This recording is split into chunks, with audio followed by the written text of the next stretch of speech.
এই ঘটনাটি কিন্তু খুব বেশি দিন আগের না, এই 2024 সালের নভেম্বর ডিসেম্বরের দিকে শুরু হয়েছিল। এই ঘটনাটি আমাকে যিনি দিয়েছেন, সঙ্গত কারণে তার নামটি বলছি না, উনি বাংলাদেশের একটি স্বনামধন্য বেসরকারি ব্যাংকের গুরুত্বপূর্ণ পদে রয়েছেন। ঘটনাটি তারই এক কলিগের সাথে ঘটেছে। তার নামটা আমরা বলছি না, কেননা তাকেও তার আশেপাশে অনেকেই চেনেন। বিষয়টা গোপনীয়, এই কারণেই বিষয়টা গোপন রাখা হচ্ছে, কেননা ওনাকে অনেকেই চেনেন, বিশেষ করে ওনার সার্কেলটা বেশ বড়। আর মূলত শিক্ষণীয় ঘটনা হবার কারণেই বিষয়টা আপনাদের সামনে তুলে ধরা। এখানে নামটা মুখ্য নয়, কি ঘটনা ঘটেছিল সেটাই মুখ্য।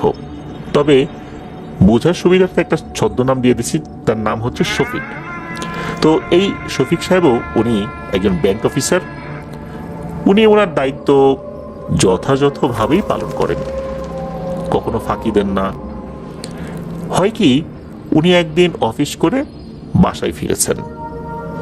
বাসায় ফেরার পরের দিন আর উনি অফিসে আসেন না। তো ওনার ব্যাংকের যিনি ইনচার্জ তাকে ফোন করেছেন, দেখা যাচ্ছে উনি ফোনও ধরছেন না। তো ওনার ওয়াইফের নাম্বারটাও কিন্তু ওনার যেই আলাদা ডাটাবেস করা ছিল সেখানে ছিল ইমার্জেন্সি কল দেওয়ার জন্য। তো সেখানে কল দেওয়া হলে উনিও ধরছেন না। তখন তো এই শফিক সাহেবের সাথে যার ভালো সম্পর্ক ছিল এমন কিছু অফিসারদেরকে ম্যানেজার সাহেব বলেন যে আপনি একটু দেখেন তো ঘটনাটা কি, পরিবারের কেউই কল ধরছে না, কোনো সমস্যা হলো কি না। তখন উনিও চেষ্টা করেন, কিন্তু না, উনিও ফেল করেন, কোনোভাবে যোগাযোগ করতে পারছেন না। মেসেঞ্জারে, হোয়াটসঅ্যাপে, তাছাড়া ডিরেক্ট কল তো উনি করেছেনই, কোনোভাবেই যোগাযোগ করতে পারছেন না। তো ওই শফিক সাহেবের এক আত্মীয়ের নাম্বার আবার ওনার কাছে ছিল, তাকে ফোন করেন। তো উনিও কিছু বলতে পারেন না। উনি বলেন যে সন্ধ্যার পরে তো কথা হয়েছিল, এরপরে তো আর কথা হয়নি। তো যেহেতু খোঁজ খবর পাচ্ছেন না, আমি দেখি বিকালের দিকে যাব ওনার বাসায়। কারণ উনিও আবার একটা চাকরি করেন, উনি তো আর যেতে পারছেন না সশরীরে। তবে উনিও কিন্তু ট্রাই করেছিলেন ফোনে, কিন্তু কাউকে পাননি। এদিকে ওনার পাশের ফ্ল্যাটেরও কারো নাম্বার ওনাদের কারো কাছে ছিল না, যার কারণে ওই সময় ওনাদের সাথে যোগাযোগ করা যায়নি। হয় কি, যে যখন জানা গেল যে ঘটনাটা কি হয়েছে, তখন সবাই তো রীতিমতো আঁতকে উঠলেন। সন্ধ্যার পর উনি তো বাসায় গিয়েছেন, যাবার পর রাতের খাওয়া দাওয়া তো সবাই মিলে একসাথেই করেছেন। করার পর রাতের বেলা নাকি ভয়ঙ্কর কিছু ঘটনা ঘটে। ওনার দুটো বাচ্চা, একটা মেয়ে আর একটা ছেলে। মেয়ের বয়স 10-12 বছর আর ছেলের বয়স 6-7 বছর। তো এই যে ছেলে এবং মেয়ে, তারা একটা রুমে থাকে, আলাদা আলাদা বেড করা ছিল। আর হাজব্যান্ড ওয়াইফ ওনারা একটা রুমে থাকেন। আর এই শফিক সাহেবের মা, শফিক সাহেবের বাবা জীবিত ছিলেন না, ওনার মা আর একটা রুমে থাকেন। তো সবকিছু ঠিকঠাক ছিল। হঠাৎ করে নাকি রাতের বেলা বাচ্চারা চিৎকার চেঁচামেচি শুরু করেছে। আবার আর একটা রুমে শফিক সাহেব আর শফিক সাহেবের ওয়াইফ দুজনই চিৎকার চেঁচামেচি শুরু করেছেন। ঘটনাটা কি, শফিক সাহেবের বৃদ্ধা মা উনি তো জেগে গেছেন। উনি জেগে যাবার পর উনি বেশ ভয় পেয়ে যান, আতঙ্কিত হয়ে যান। এ কি হলো? এক রুমে ওনার ছেলে আর ছেলের বউ চিৎকার চেঁচামেচি করছে, আর এক রুমে তার নাতি নাতনি চেঁচামেচি করছে। উনি তো আসলে বৃদ্ধা মানুষ, উনিও বেশ আতঙ্কিত হয়ে যান, ঘটনা কি হচ্ছে আর কি। উনি ঘটনার আকস্মিকতায় উনি নিজেও চিৎকার চেঁচামেচি শুরু করছেন। উনি মনে করছেন হয়তো আগুন লেগেছে বা ভূমিকম্প হচ্ছে। উনি এরকম চিৎকার চেঁচামেচি যখন শুরু করেছেন, তখন এই চিৎকার চেঁচামেচিতে নিচে যে সিকিউরিটি গার্ড তারা চলে আসেন যে ঘটনা কি, এত জোরে চিৎকার চেঁচামেচি করছেন।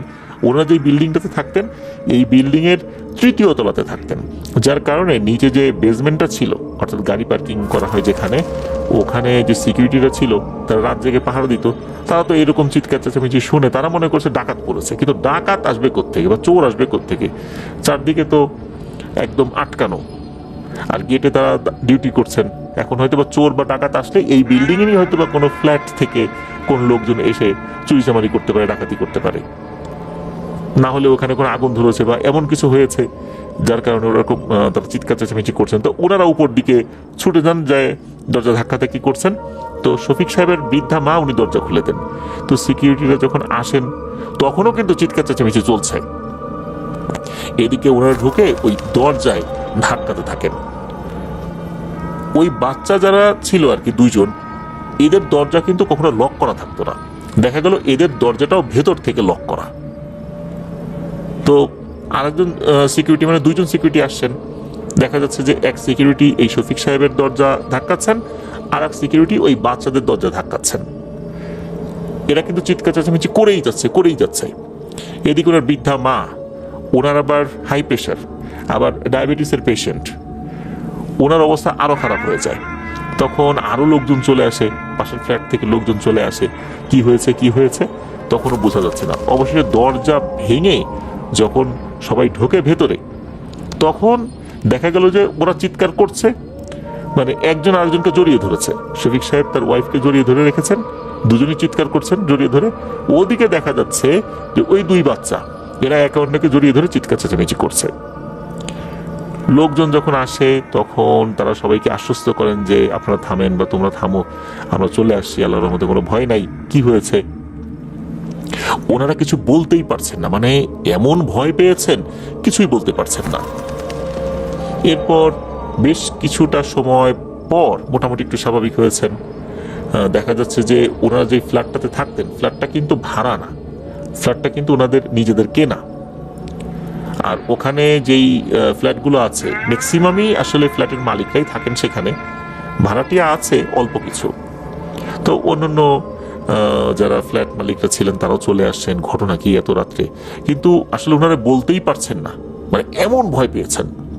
যাই হোক, ঘন্টাখানেক ওনাদেরকে একটু সুস্থ স্বাভাবিক করা হয়। তারপর ওনাদের বাসার কাছাকাছি একটা মসজিদ ছিল, ওই সময় অবশ্য মসজিদের ইমাম সাহেবকে ফোনে পাওয়া যাচ্ছিল না, অনেক রাত তখন তো আনুমানিক 1টা-2টা বা আরো বেশি সময় হবে আর কি, এরকম একটা সময়। তো তাকে তো ফোনে পাওয়া যাচ্ছে না। তবে মসজিদের যিনি খাদেম, যিনি মসজিদেই ঘুমান, তাকে পাওয়া যায়, তাকে ডেকে আনা হয়। তিনি অবশ্য এই ধরনের ঝাড় ফুক রুকিয়াতে অভ্যস্ত নন, তিনি এমনি কিছু দোয়া দুরুদ পরে ফু দিয়ে চলে যান, কারণ উনি কিছু এগুলো আসলে পারেন না, জানেন না। এরপর কিছুটা স্বাভাবিক হয়েছে সবাই। তারপর শফিক সাহেব বলতে থাকেন এক ভয়ঙ্কর ঘটনা। সেটা হচ্ছে রাতের বেলা উনি যখন শুয়েছেন, ওনার ঘরে তো এসি চলছিল। ওই সময় খুবই অল্প, মানে এসিটা অনেক কমানো ছিল আর কি। কমানো বলতে দেখা যাচ্ছে যে এসির টেম্পারেচার দেওয়া ছিল 28 বা 29, কারণ তখন তো আসলে নভেম্বর মাস, কিন্তু ঢাকা শহরে তো শীতটা একটু পরে পরে, যার কারণে তখনও কিন্তু ঘরের মধ্যে ওনাদের বেশ গরম অনুভূত হচ্ছিল, যেটা এসি চলছিল, ফ্যানটা বন্ধ ছিল। তো ওনার ডিম লাইটের আলোতে হঠাৎ করেই মনে হলো যে ওনার ফ্যানের যে পাখা, এই পাখার উপরে কেউ একজন বসে আছে। ওনার কিন্তু ঘুমটা হঠাৎ করেই ভেঙে যায়। উনি দেখেন এই অবস্থা, ফ্যানের পাখার উপর কেউ একজন বসে আছে, পা দুলাচ্ছে। পা দুটো আবার শরীরের আকৃতি থেকে মনে হচ্ছে বেশ লম্বা। ও ডানে দোলায়, সামনে দোলায়, মানে যেভাবে আপ ডাউন করে আর কি, পা দুলালে যেরকম হয় আর কি, ওরকম করে পা দুলাচ্ছে। উনি চিন্তা করছেন যে ঘুমের ঘরে ভুল দেখছেন কিনা, নাকি ওনার কোনো বাচ্চাই রাতের বেলা ওনার কাছে এসে মজা করছে। এরকম হয়, ওনাদের ছোট বাচ্চা যে ছেলেটা আছে আর কি, সে কিন্তু রাতের বেলা মাঝে মাঝে মা বাবার কাছে চলে আসে। উনি চিন্তা করছেন ওনার বাচ্চা কিনা। তখন উনি চিন্তা করলেন যে বাচ্চা ফ্যানের উপর কি করে, নাকি ঘুম থেকে উঠে চোখে উনি অন্যরকম কিছু দেখছেন। ভালো করে খেয়াল করেন যে না তো, এ তো বাচ্চা না, আসলেই তো ফ্যানের উপর বসে আছে। আর ফ্যানের পাখার উপর যদি এরকম একটা অবয়ব বসে থাকে, ফ্যানের পাখা তো বেঁকে গিয়ে ওই জিনিসটা পড়ে যাবার কথা, ফ্যানের পাখা তো বাঁকা হচ্ছে না। এরপর যেটা হয় সেটা হচ্ছে ওই অবয়বটার চোখ দুটো মনে হলো দপ করে জ্বলে উঠলো। লাল টকটকে বিষয়টা এরকম না, তবে সাদা, চোখ দুটো সাদা, মনে হচ্ছে চোখের মধ্যে লাইট জ্বলে উঠলো। তো এটা যখন উনি দেখেছেন, উনি ওনার স্ত্রীকে ডাকছেন, এই ওঠো তো, দেখো তো আমি যেটা দেখছি তুমি কি সেটাই দেখছো কিনা। তো ওনার স্ত্রী আবার চোখ খুলে দেখেন সত্যি এই দৃশ্য, উনি সেম জিনিসটা দেখলেন। এইটা দেখার সাথে সাথে এই দুইজন তো এমন চিৎকার চেঁচামেচি শুরু করেছেন, ওনারা যে চিৎকার করছেন ওনারা চিন্তা করেছেন চিৎকার চেঁচামেচিতে এই জিনিসটা হয়তো বা চলে যাবে, কিন্তু না, এই জিনিসটা যাচ্ছিল না। ওই জিনিসটা ঠিক একই রকম ভাবে ফ্যানের পাখার উপরে বসে বসে পা দুলাচ্ছিল আর ওনাদের দিকে তাকিয়ে আছে। ওদিকে হয়েছে কি, ওনাদের যেই দুই বাচ্চা, এই দুই বাচ্চা এরা দুজন দেখে যে এদের খাটের উপর যে মশারি টানানো ছিল, মশারির যে পায়ের অংশ, অর্থাৎ তারা যেই পাশে মাথা দিয়ে ঘুমিয়েছে, পায়ের অংশে কেউ একজন দাঁড়িয়ে আছে। বেশ লম্বা লিকলিকে বডি, উচ্চতা 7 ফুটের মতো হবে, তবে মনে হচ্ছে এর পা দুটো বেশ লম্বা, মানে বডির থেকে পা লম্বা বেশি, আর চোখ দুটো জ্বলছে, ওই সাদা আলোর মতো জ্বলছে। তো প্রথমে ওনার যে মেয়ে, যার বয়স 11-12 বছর এরকম আর কি, তার ঘুম ভেঙে যায়। তার যখন ঘুম ভেঙে যায়, সে যখন এটা দেখে, দেখার পর দেখা গেল পাশে থাকা তার যে ছোট ভাই অন্য আরেকটা খাটে ঘুমাচ্ছে, তারও ঘুম ভেঙে যায়। সেও যখন এটা দেখে, দুজন একসাথে চিৎকার চেঁচামেচি শুরু করে। ছোট ভাই যে, সে আবার লাফ দিয়ে তার বোনের কাছে চলে এসে তার বোনকে জড়িয়ে ধরেছে। এইবার তো দুইজন একসাথে চেঁচামেচি শুরু করেছে। লোকজন তখন বুঝতে পারলো যে এই ঘটনাটা একই সময় হয়েছে, কারণ একই সাথে এই দুই রুম থেকে চিৎকার চেঁচামেচির আওয়াজ শুরু হয়েছে। এখানে আরো একটা বিষয়, এই দুই রুমে হলো, কিন্তু এই বৃদ্ধা মায়ের সাথে তো কোনো কিছু হলো না। ওনার সাথে কেন হলো না, কিন্তু এই দুইজনের সাথে বা এই দুই রুমে তো হলো। এটার ব্যাখ্যা কিন্তু ওনারা পাচ্ছিলেন না। যাই হোক, ওই রাতের মতো ওনারা কেউ আর ঘুমাইতে পারেন নাই। কিন্তু সমস্যা দেখা দিল সকালবেলা। সকালবেলা ওনাদের আচার আচরণ অনেকটাই অস্বাভাবিক। ওই বাসায় শুধু ওই বৃদ্ধা মা, যিনি এই শফিক সাহেবের মা, উনি একটু স্বাভাবিক আছেন, আর সবাই অস্বাভাবিক আচরণ করছেন। বাড়ির যারা অন্য সদস্যরা আছেন, অর্থাৎ ওই বিল্ডিং এ যারা অন্য সদস্যরা আছেন, তারা মনে করেছেন ওই ভূত দেখে মনে হয় তারা পাগল হয়ে গেছে, মানসিক সমস্যা হয়ে গেছে। তো এই সমস্যা যেহেতু হয়েছে সকাল থেকে, শফিক সাহেবও তো অফিসে আসতে পারেননি, বাচ্চাও স্কুলে যেতে পারেনি। ওনার ওয়াইফ হাউস ওয়াইফ ছিল, তো উনি কোনো চাকরি করতেন না। তো এখন এই সমস্যার কারণেই মূলত উনি অফিসে আসতে পারেননি। এটা যখন ওনার কলিগ জানলেন, উনি দেখতে গেলেন। উনি যখন দেখতে গিয়েছেন, তখন দেখেন যে ওনার এই কলিগ শফিক সাহেব ওনাকে তেড়ে আসছেন মারার জন্য। উনি বুঝতে পারলেন অবস্থা খুবই বেগতিক, এ একদম বদ্ধ পাগল হয়ে গেছে। এখন এদের সবাইকে পাগলা গারদে ভর্তি করাতে হবে, না হলে জোর করে ধরে মানসিক হসপিটালে নিয়ে যেতে হবে। বিশেষ করে ঢাকা মেডিকেল আছে বা আরো কিছু হসপিটাল রয়েছে যেখানে মানসিক ইউনিট আছে মানসিক রোগীদের জন্য, সেখানে নিয়ে যেতে হবে। এদিকে তার আত্মীয় স্বজনরা চলে আসলেন। এখন এই বাসায় তো এই বৃদ্ধা মা ছাড়া অন্য 4 জন মাত্র সদস্য। এখন কিভাবে কি করা হবে, ওনার সব আত্মীয় স্বজন, অর্থাৎ ম্যাক্সিমাম আত্মীয় স্বজনই কিন্তু দেশের বাইরে থাকেন, আর অন্য যারা আছেন তারা গ্রামে থাকেন। তারা এখন কি করবেন, ঢাকায় এসে এদেরকে নিয়ে কোথায় যাবেন, এটাও তো ওনারা বুঝতে পারছেন না। ওনার যে বৃদ্ধা মা, উনিও গ্রামে থাকতেন। তো বেশ কিছু বছর হলো শফিক সাহেব তাকে নিয়ে আসছেন, যেহেতু উনি অধিকাংশ সময় অসুস্থ থাকেন আর কি, ডায়াবেটিস, উচ্চ রক্তচাপ, দেখা যাচ্ছে গ্রামে ডাক্তার দেখাতে সমস্যা হয়, এই জন্য ওনার বৃদ্ধা মাকে উনি বছরখানেক হলো ঢাকাতেই নিয়ে আসেন। এখন স্থায়ীভাবে ছেলের সাথেই আছেন। এখন এইটা নিয়ে এমন একটা সমস্যা তৈরি হয়ে গেল, কে ওনাদেরকে দেখবেন? বৃদ্ধা মা, উনি তো নিজেই অসুস্থ, ওনাকেই তারা দেখে, অথচ উনি কিভাবে এদেরকে এখন দেখভাল করবেন? ওনার যে বয়স, তাতে উনি রান্না বাড়াও এভাবে করতে পারেন না। এই 4 জন এখন এমন একটা অবস্থা, তাদেরকে তো খাওয়াতে হবে। কাজের মহিলা যখন শুনেছে যে এই বাড়িতে এরকম সমস্যা হয়েছে, সে আর এই ফ্ল্যাটের ধারের কাছেও যায় না। সে চিন্তা করছে ভূত আমাকেও ধরবে। কি একটা সমস্যা, কি একটা বিভীষিকাময় অবস্থা। একটা পরিবারে যদি এরকম একটা সিচুয়েশন তৈরি হয়, তারাই বুঝতে পারেন যে কি একটা কঠিন সময়ের মধ্যে দিয়ে তারা যাচ্ছেন। এদিকে তাদের মানসিক অবস্থা দিনকে দিন খারাপ হতে থাকে। কয়েক রাত বা কয়েকদিন ওনারা নিজ বাড়িতেই ছিলেন। দেখা যেত প্রতি রাত্রেই ওনারা চিৎকার চেঁচামেচি করে উঠতেন। তখন সিকিউরিটিরা চলে আসতো। দেখা যেত যে আরো একটা অদ্ভুত বিষয়, সেটা হলো ওনারা দরজা ভেতর থেকে লক করে ঘুমাতেন না। কেননা এই শফিক সাহেব তার ওয়াইফ দুজন লক করে ঘুমাতেন না, মাঝে মাঝে তার ছোট ছেলেটা ওই মা বাবার রুমে চলে আসতো। দরজা লক করে ঘুমালে তো সে আসতে পারবে না। এদিকে বাচ্চা কাচ্চারাও কিন্তু দরজা লক করে ঘুমাতো না।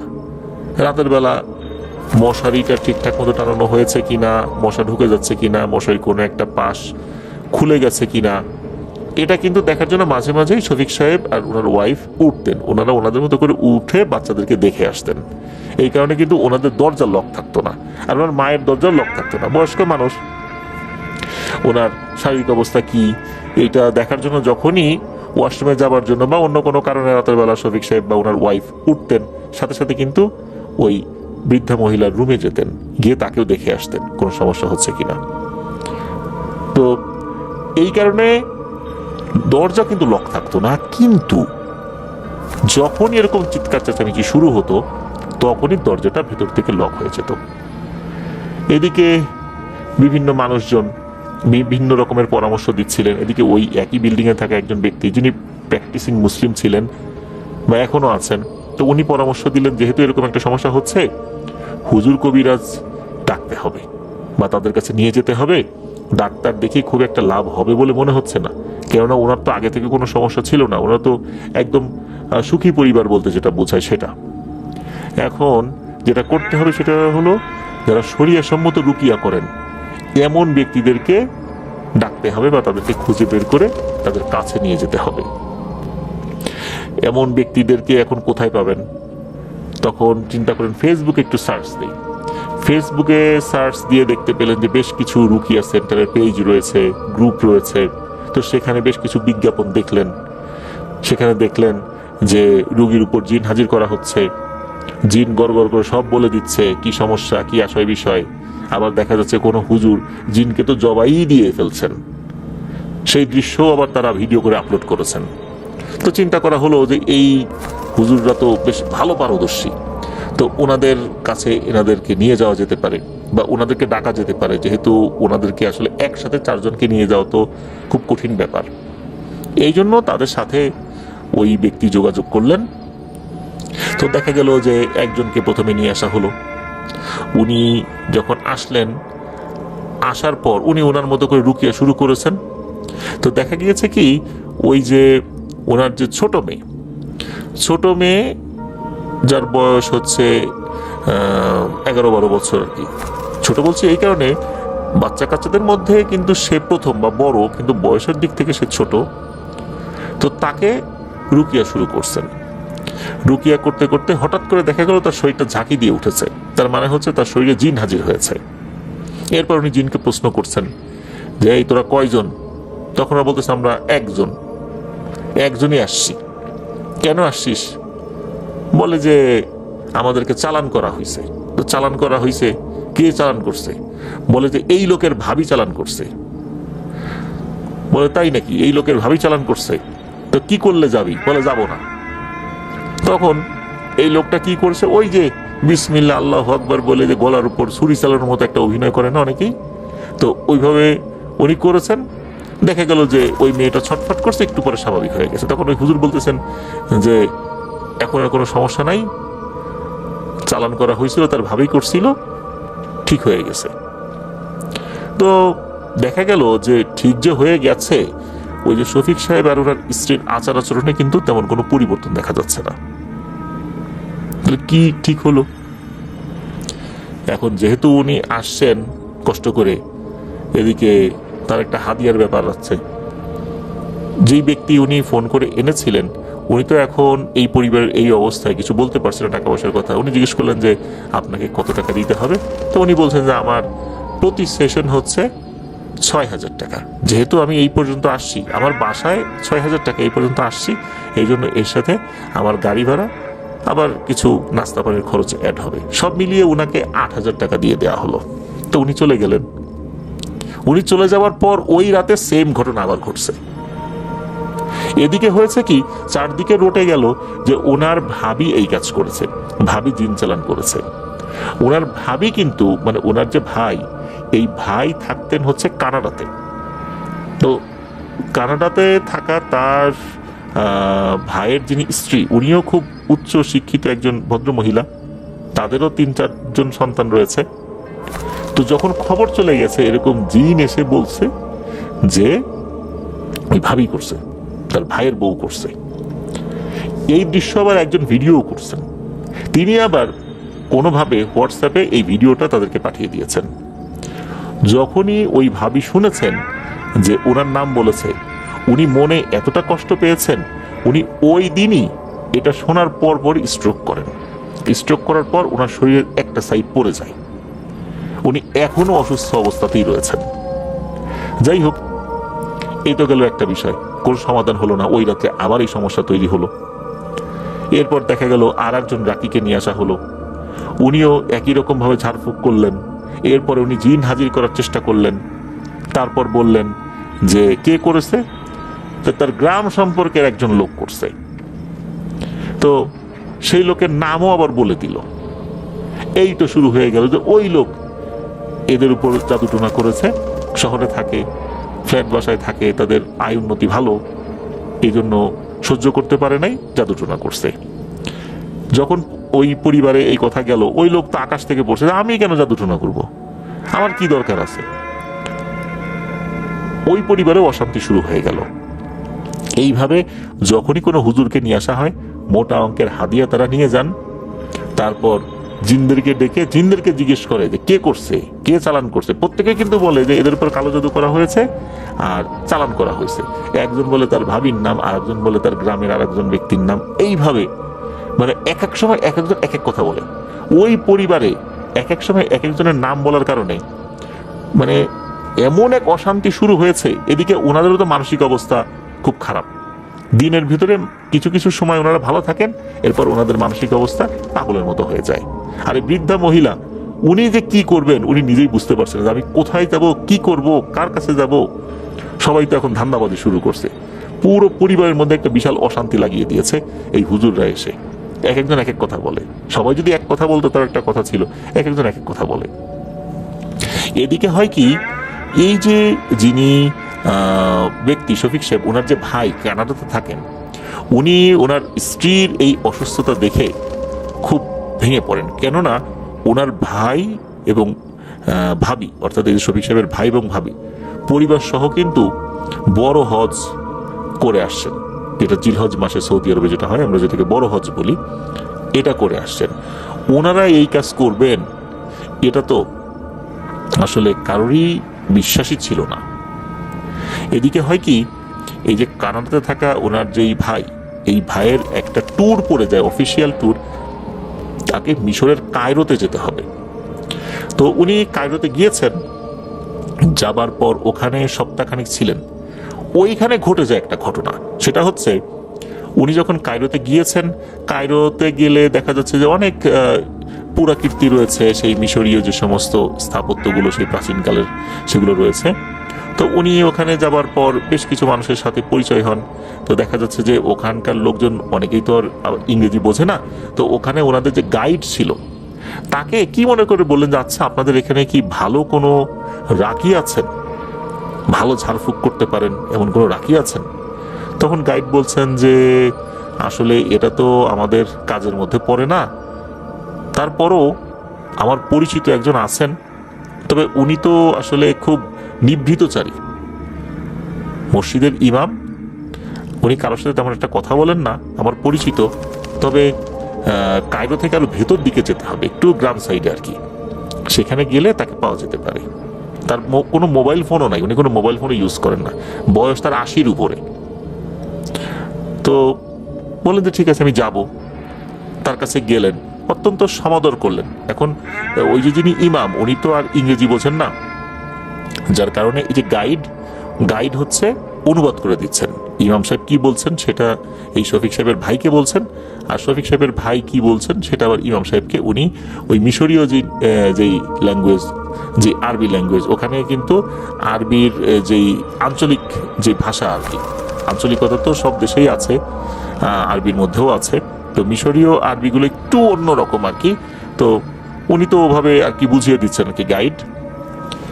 তো ওই যে যিনি হুজুর, উনি সবকিছু শুনলেন, মনে হলো উনি একটা কলম নিয়ে কাগজের উপর কিছু একটা লিখলেন। তারপর সবার নাম শুনলেন, বাসার ঠিকানাটা শুনলেন, লিখলেন, কি জন্য লিখলেন, এরপর ক্রস চিহ্ন দিচ্ছেন, প্রত্যেকের নামের উপরে ক্রস চিহ্ন দিচ্ছেন। দেওয়ার পর উনি বলছেন আলহামদুলিল্লাহ, খালাস খালাস, মানে শেষ হয়ে গেছে। কি হয়েছে, কি হয়েছিল, আসল ব্যাপারটা কি? তখন ওই ইমাম সাহেব বলেছিলেন ওনার ভাষায়, যেটা ওই যে অনুবাদ করে দিয়েছিলেন, সেটা হচ্ছে এই যে শফিক সাহেব উনি অফিসিয়াল একটা কাজে চাঁদপুরের ওইদিকে গিয়েছিলেন। তো চাঁদপুরেতে দেখা যাচ্ছে বিভিন্ন ঘাট রয়েছে, তো ওখানে নদীর যে মাছগুলো, এই মাছগুলো অনেকেই তো কিনে নিয়ে যায়। তো উনি যেহেতু যেই গাড়িতে গিয়েছিলেন, এটা কিন্তু ওই বাস না, এটা ওনাদের পার্সোনাল কার ছিল, একটা মানে প্রাইভেট কার ছিল।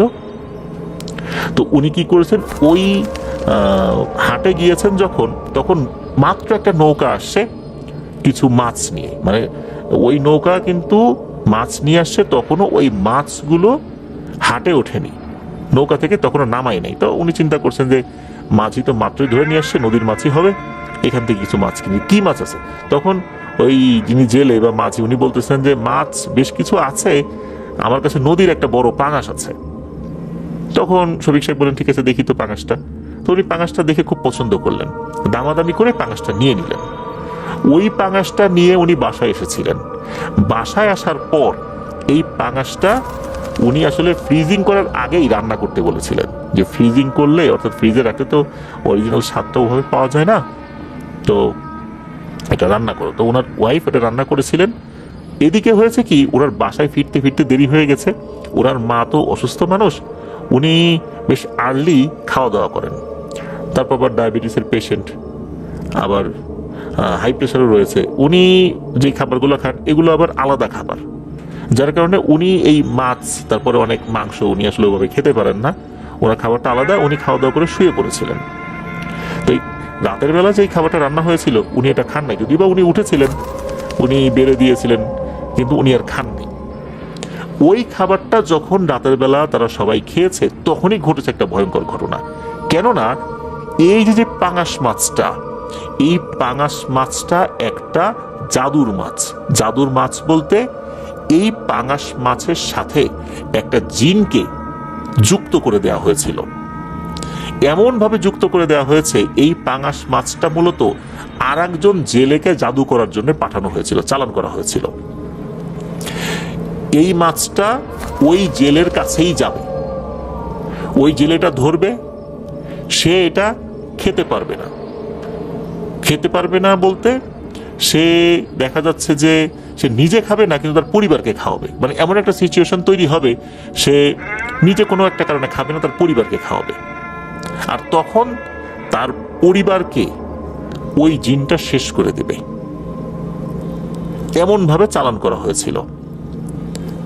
কিন্তু ওই মাছটা যখন ওই দিক দিয়ে যাচ্ছিল, কোনো কারণে অন্য আর একটা জেলের জালে সেটা ধরা পড়ে যায়।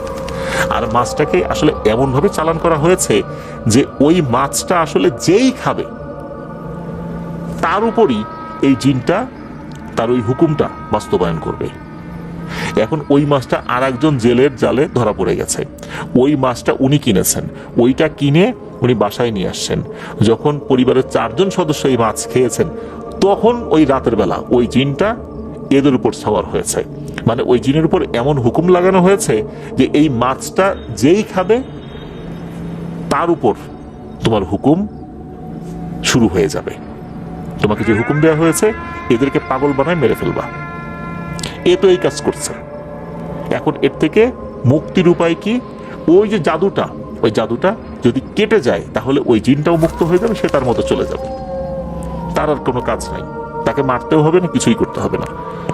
ওই ইমাম সাহেব সবার নাম নিয়ে জাস্ট খালি ক্রস দিয়েছেন, জাদু কেটে গেছে।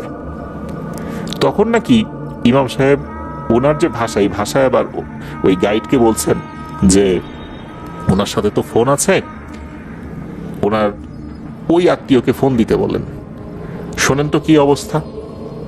উনি তখন হোয়াটসঅ্যাপে কল দিয়েছেন, কি খোঁজ খবর। পরে শোনেন একদম স্বাভাবিক, অবাক করা ব্যাপার, 10 মিনিটেরও মানে কম সময়ের ব্যবধানে পরিবারের সবাই ভালো হয়ে গেছে আলহামদুলিল্লাহ, মানে কোনো সমস্যাই নাই। এরপর থেকে ওনারা সবাই ভালো। একদম স্বাভাবিক। এরপর উনি তো বললেন যে এই এই আসার বিষয়, আমি তো মিশরে আসছিলাম, এই যে একজন হুজুরের সাথে কথা বললাম, আল্লাহর রহমতে উনি এই জাদুটা কেটে দিয়েছেন, জিনের সাথে যে হুকুম লাগানো ছিল এই হুকুমটা কেটে দিয়েছেন, জিনটাও মুক্ত হয়ে গেছে। মূলত এই এই কারণে তুমি যে পাঙাশ মাছ কিনে আনছিলা তখন হচ্ছে এই সমস্যাটা তৈরি হয়েছে। এদিকে তখন তো আসলে ওনারা এত ক্ষমা চাচ্ছেন যে এই এই ঘটনা ঘটে গেছে, ওই সময় তো ওনাদের মানসিক অবস্থা ঠিকঠাক ছিল না। ওই যে এক হুজুর আসছে, সে এসে বলছে ওই ভাবি করছে, এরপরে অমুকে করছে তমুকে করছে, মানে পুরো পরিবারের মধ্যে একটা অশান্তি লাগিয়ে দিয়েছে এরা। মানে জিন ডেকে জিনদেরকে বলেছে যে কে করেছে কে করেছে, আর জিনেরা বলেছে সেইটা বিশ্বাস করে পুরো একটা পরিবারের মধ্যে অশান্তি তো লেগেছেই, সেই সাথে একটা সোসাইটির মধ্যে অশান্তি লেগেছে। অন্যান্য পরিবারের লোকজন বলছে দেখছো তার ভাইরা অমুকখানে আছে, এরা এত নাকি ভালো, হজ করে আসছে, দেখো ওইখানে তারা এত ভালো আছে, এই ভাইয়ের উপরে কালো জাদু করছে। মানে কত যে কথা। যাই হোক, পরে উনি তো আবার কানাডাতে চলে যান, এরপর তো ওনাদের সাথে অনেক যোগাযোগ হয়েছে। ওই যে ওনার ভাবি, উনি যে মনের কষ্টে স্ট্রোক করছিলেন, উনি কিন্তু এখনো অসুস্থ অবস্থায় আছেন। আগের থেকে কিছুটা ভালো, কিন্তু এখনো উনি অসুস্থ অবস্থাতেই রয়েছেন, স্বাভাবিক হন নাই। মনে এতটা কষ্ট পেয়েছিলেন যে আমার বিরুদ্ধে এরকম একটা অভিযোগ, আমি কালো জাদু করছি, মানে এই মনের কষ্টেই ওনার এই অবস্থা। তো যাই হোক, পরে বিষয়টা তো জানাজানি হলো, আলহামদুলিল্লাহ ওনার পরিবারও এখন সুস্থ স্বাভাবিক আছে।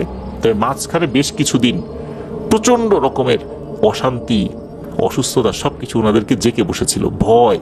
আর এই যে বয়স্ক ভদ্রমহিলা, উনি যে কি কষ্টে ট্যাকেল দিয়েছেন ওই কয়টা দিন, এটা আল্লাহ মাহমুদ ভালো জানেন আর কি, তা না হলে আরো অবস্থা খারাপ হয়ে যেত। প্রিয় লিসেনার্স, এই ঘটনাটা শেয়ার করার পেছনে কিন্তু বেশ কয়েকটা উদ্দেশ্য রয়েছে। আশা করছি ঘটনাটা শোনার পর উদ্দেশ্যটা ধরতে পেরেছেন। তা হচ্ছে, খেয়াল করেন, এই যে মিশরীয় যিনি রাকি, উনি কিন্তু ওরকম রাকি নন, রুকিয়ার কাজ ওভাবে করেন না। তারপরও উনি কি দোয়া পড়লেন, জাস্ট ক্রস চিহ্ন দিলেন কাগজে, ওইখান থেকে দিলেন, এখানে কিন্তু আলহামদুলিল্লাহ কাজ হয়ে গেছে। জিনের সাথে লাগানো ওই হুকুমটা অকার্যকর হয়ে গেছে, সে মুক্ত হয়ে গেছে, চলে গেছে, এনারাও ভালো হয়ে গেছেন। কিন্তু ওই যে যারা আসছিলেন, জিন হাজির করালেন, জিনদেরকে বললেন যে কে করেছে কে করেছে, তারা তো এক একজনের নাম বলল। এইটা কত বড় একটা প্রতারণা। তো এই বিষয়ে আমি একটু কথা বলতে চাই। অনেকেই কি করেন, তারা যখন বুঝতে পারেন যে আসলে এই সমস্যা তাদের আয়ত্তের বাইরে, তখন তারা তাদের নিজেদের জিনকে এদের শরীরে হাজির করেন। হাজির করানোর পর ইচ্ছা মতো তারা এক একটা কথা বলে দেয়, এ করছে সে করছে। আবার দেখা যাচ্ছে যে সত্যি সত্যি কোনো ব্যক্তির সাথে যদি কোনো জিনের কানেকশন থাকে, তার উপর হাজির করানো হয়, ওই জিনকে এমন কিছু কষ্ট দিতে থাকে ওই রাকি, তখন জিনটা কি করে, হঠাৎ করেই একজন নাম বলে দেয়। জিনটাও তো ওই পরিবারের লোকজন সম্পর্কে জানে বা বোঝে, তখন সে একটা নাম বলে দেয়, মূলত সে কষ্ট থেকে বাঁচার জন্য, কারণ একটা নাম বললেই তো সে মুক্ত হয়ে যাবে। এই কারণে তাদেরকে দিয়ে নামটা বলতে বাধ্য করে। আবার এমন অবস্থা হয় যে জিনেরা কিন্তু ইচ্ছা করেও অনেক মিথ্যা কথা বলে। এই জন্য কিন্তু এই তদবিরের মাধ্যমে চোর ধরা, তারপর কে জাদু করেছে এদের নাম বের করা, এগুলো কিন্তু উচিত নয়। যারা এইভাবে নাম বের করে আবার মানুষদেরকে প্রকাশ করে দেন যে অমুকে করছে, তার নাম এইটা, এটা কিন্তু বড় একটা গর্হিত অপরাধ। এটা কিন্তু ইসলামে কোনো সুযোগই নেই যে আপনি তদবিরের মাধ্যমে, স্বপ্নের মাধ্যমে দেখেছেন কাউকে, তিনি এই কাজটি করেছেন, তাকে অভিযুক্ত করছেন, এরকম কোনো সুযোগ নেই। ইসলামে কিন্তু সাক্ষ্য প্রমাণের ভিত্তিতে সবকিছু হতে হবে। হ্যাঁ, পৃথিবীর বেশ কিছু দেশ রয়েছে যেখানে জাদুটোনা করার শাস্তি রয়েছে, তাহলে সেখানে কিভাবে শনাক্ত করে? সেখানে কিন্তু এরকম স্বপ্ন দেখে বা বাটি চালান দিয়ে শনাক্ত করে না, সেখানেও প্রমাণ করার জন্য সাক্ষ্য প্রমাণ, তারপরে আরো অনেক বেশ কিছু বিষয় রয়েছে, সেগুলোর আলোকে প্রমাণিত হলেই তবে জাদু করার শাস্তি তাদের উপর আরোপিত হয়। আজকের ঘটনায় চলে যাব। এই ঘটনাটি মূলত ওনার ইকোনমিক্সের টিচারের মামার সাথে ঘটেছিল। অনুমতি না থাকায় উনি স্যারের নাম এবং স্যারের মামার নাম ঠিকানা প্রকাশ করতে পারেননি। স্যারের মামা বাড়ি বাগেরহাট জেলার কোনো এক প্রত্যন্ত গ্রামে। স্যারের যে মামার সাথে ঘটনাটি ঘটেছে তিনি মূলত স্যারের নানার আপন ভাইয়ের ছেলে। গ্রামে বাড়ি হওয়াতে বসত বাড়িতে অনেক জায়গা জমি ছিল তাদের। ঘটনাটির সময়কাল 2007 সালের 15ই নভেম্বরের ঠিক পরে। কেননা 2007 সালের 15ই নভেম্বর বাংলাদেশের ইতিহাসে এক প্রলয়ঙ্করী ঘটনা ঘটেছিল। সেটা আমরা আসবো, তবে তার আগে কিছুটা বিষয় বলে নেওয়া ভালো। স্যারের মামাদের বসত বাড়ির শেষ সীমানাতে রাস্তার সাথে একটা বটগাছ ছিল। এটি অনেক পুরনো ছিল। শোনা যায় এটা 400 বছরেরও বেশি পুরনো এই বটগাছ। বটগাছ জুড়ে গ্রামের মানুষের মধ্যে কিন্তু ভয় আতঙ্ক বিরাজ করত। দিনের বেলাতেও নাকি ওই বটগাছের নিচে গেলে ভয় পেত। বটগাছের নিচ দিয়ে যদি কেউ কোনো স্বাভাবিক কাজে যেত তাহলে খুব একটা সমস্যা হতো না। দেখা যেত অনেকেই বটগাছের নিচে বসে আড্ডা দিচ্ছে, তাস খেলছে। এই ধরনের ব্যক্তিদের ক্ষেত্রে দিনে হোক রাতে হোক ওই বটগাছের নিচে গেলে কোনো না কোনো সমস্যা হবেই। তবে রাত যত গভীরই হোক বা দিনের যে কোনো সময়ই হোক না কেন, যদি মামাদের বাড়ির কোনো লোক কোনো ব্যক্তিকে এগিয়ে দিয়ে আসতেন ওই দিক দিয়ে, তখন পরিবেশটা এমন হতো যে এখানে কোনো ভয়ের বিষয়ই নাই। অর্থাৎ এই জায়গাটা নিয়ে মানুষ যে ভয় পায় এটা নিছক একটা গুজব বা কল্পনা প্রসূত। তাই মামাদের বাড়ির সাথে এই বটগাছের একটা ভালো সম্পর্ক ছিল। ওনারা কিন্তু কখনোই ওখানে ভয় পাননি। একবার হয় কি, এই বটগাছ সংলগ্ন এলাকায় যে ডোবাটা ছিল ওই ডোবাতে একটা লাশ দেখা যায়। ডোবাটাতে ওরকম পানি ছিল না, কাদা ছিল। সকালবেলা দেখা গেল যে কোমর পর্যন্ত মাটির নিচে কোন একটা ব্যক্তিকে পুঁতে রাখা হয়েছে। কোমর থেকে পায়ের উপরিভাগ পর্যন্ত দেখা যাচ্ছে। কারো বুঝতে বাকি রইল না ঘটনাটি কে করেছে। পুলিশ প্রশাসন এটা নিয়ে অনেক তদন্ত করেও এর কোনো কুল কিনারা করতে পারেনি।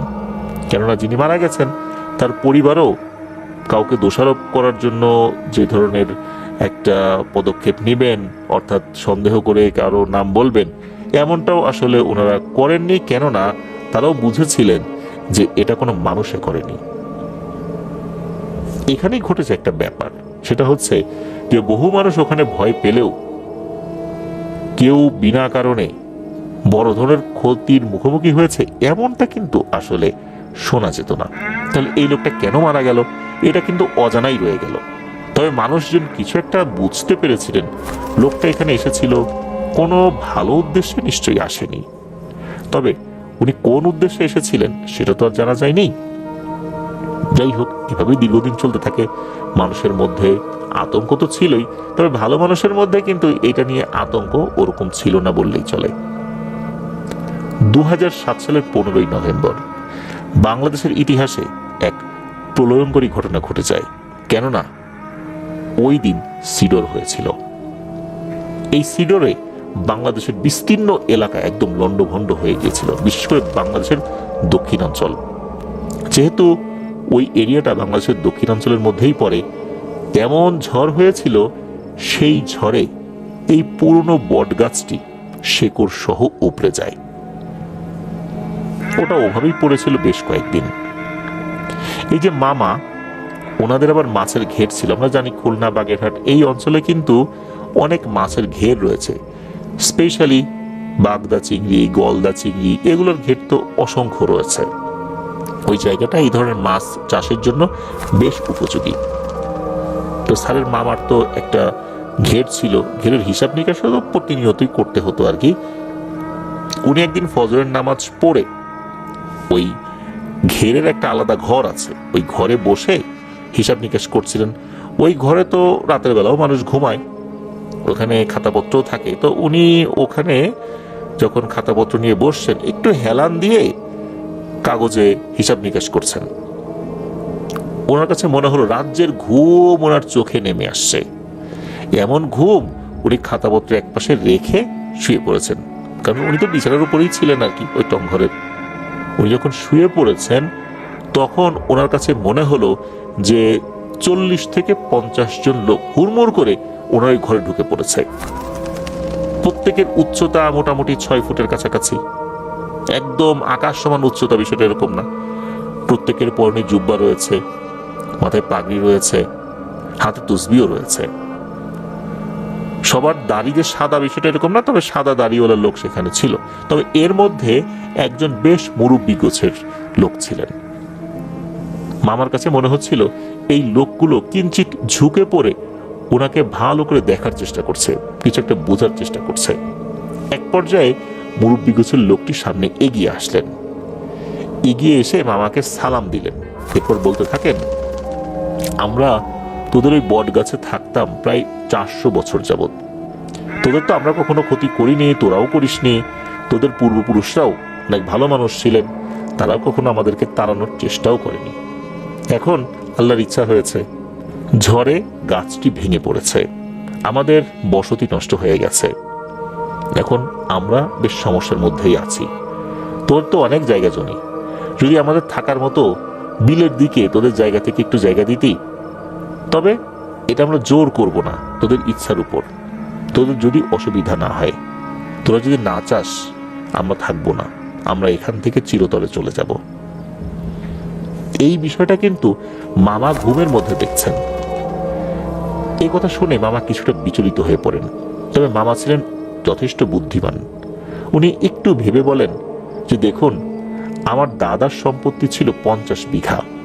আমার দাদার মাত্র 2টি ছেলে, আমার আব্বার আমার কাকা। তারা প্রায় অর্ধেক অর্ধেক। আমার আব্বার কাকার আমরা 11 জন সন্তান।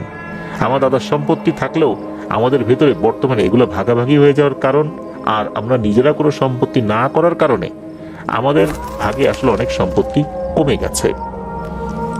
আপনাদেরকে জায়গা দিতে আমাদের সমস্যা হবার কথা নয়, কিন্তু আমরা যখন জায়গা দিব, এর আশেপাশে মানুষজন ভয় পাবে।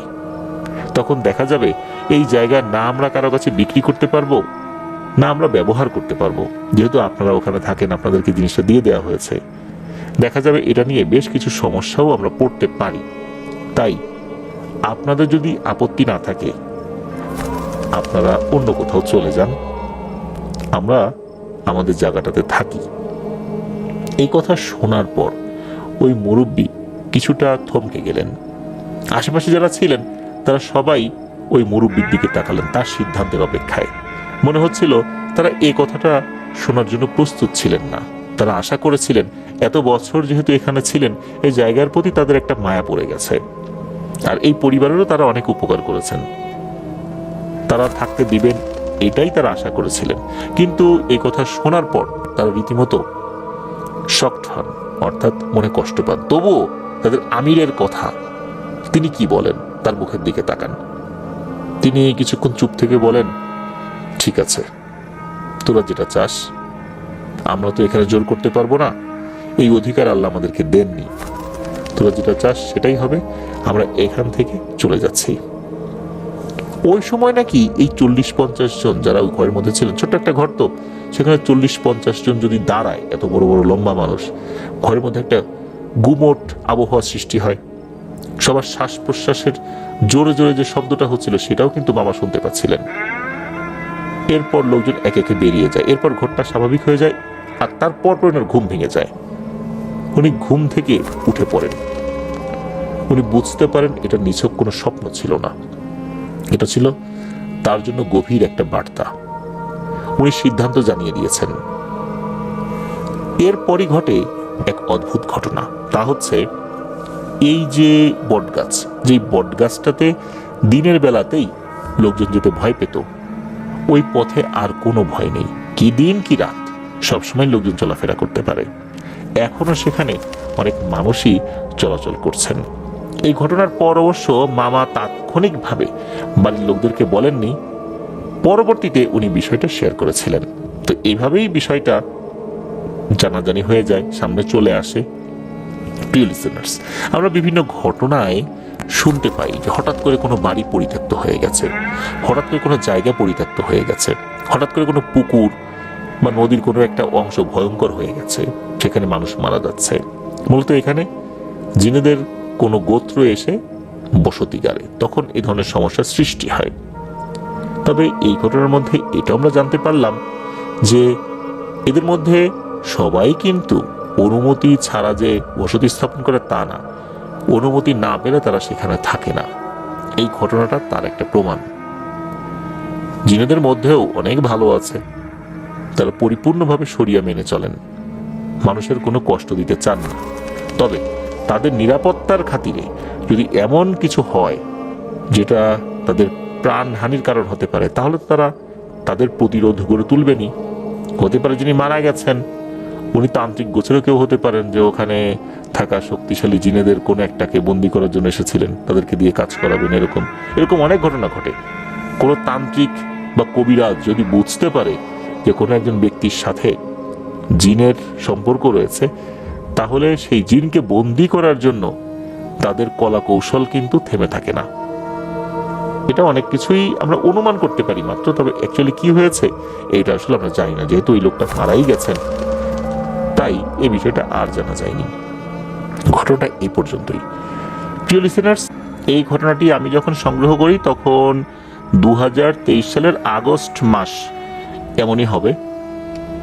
তখন আমি নারায়ণগঞ্জের 2500 উপজেলার 20 নন্দী ফেরিঘাটে অবস্থিত Bangladesh institute of research and training on applied nutrition, এটার হেড অফিসে কর্মরত ছিলাম। আপনারা যারা 20 নন্দী ফেরিঘাটের ওইদিকে গিয়েছেন, সেখানে আপনারা দেখতে পাবেন অনেক বড় একটা সরকারি স্থাপনা, ওটাই মূলত এই প্রতিষ্ঠান। তো ওখানে আমি যখন কর্মরত ছিলাম তখন সপ্তাহের 5 দিন ডরমেটরিতে থাকতাম, এরপর বৃহস্পতিবার চলে আসতাম ঢাকাতে আমার বাসাতে। ওই সময় কি হতো, মাগরিবের নামাজের পর বাইরে বের হয়ে বেশ কিছু মানুষের সাথে গল্পগুজব হতো, কারণ ওখানে কিছু দোকান আছে, সেখানে বসে চা খেতাম। কিছু মানুষের সাথে এমনিতেও তো আলাপচারিতা হয়, যেহেতু ভয়ের ঘটনা সংগ্রহ করতে ভালোবাসি।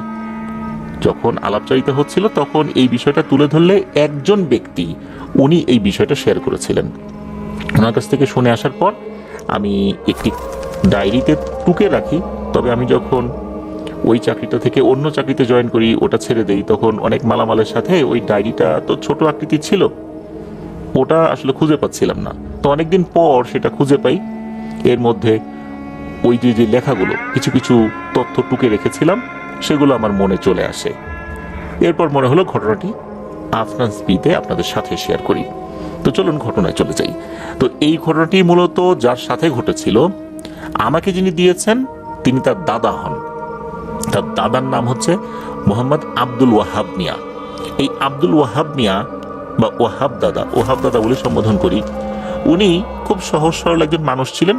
ছোট্ট একটা ডিঙি নৌকা ছিল, এই মেঘনা শীতলক্ষা, এদিক দিয়ে রাতের বেলা মাছ ধরতেন। একটা হারিকেন ছিল, ওইটা তো নৌকার সাথেই থাকতো। ওনার আসলে কোনো টর্চ লাইটও ছিল না, ওই হারিকেনের আলোতেই চলতেন। আর উনি ঘুটঘুটে অন্ধকার রাতে নৌকা নিয়ে বের হতেন না, যেহেতু ওনার টর্চ লাইট ছিল না। খুবই গরিব মানুষ, টর্চ লাইট কেনারও টাকা ছিল না। ওই রাতের বেলা মাছ ধরে বাজারে বিক্রি করে যে কয়েকটি টাকা পেতেন সেটা দিয়েই পরিবার চালাতেন। পরিবার খুব বেশি বড় ছিল না, 2 ছেলে 1 মেয়ে ছিল। তো মেয়েটাকেও বিয়ে দিয়ে দিয়েছিলেন। ছেলে দুটোর মধ্যে বড় ছেলেকে বিয়ে দিয়েছিলেন, আর ছোট ছেলের বয়স আবার তখন কম ছিল। তো আমাকে যিনি দিয়েছেন তিনি হচ্ছেন ওই ছোট ছেলের ছেলে। ঘটনার সময়কাল 1960-এর দশকের শেষ দিকে, মানে তখনও মহান মুক্তিযুদ্ধ শুরু হয়নি, এমন একটা সময় আর কি। তো ওই সময়ের কথা বলছি।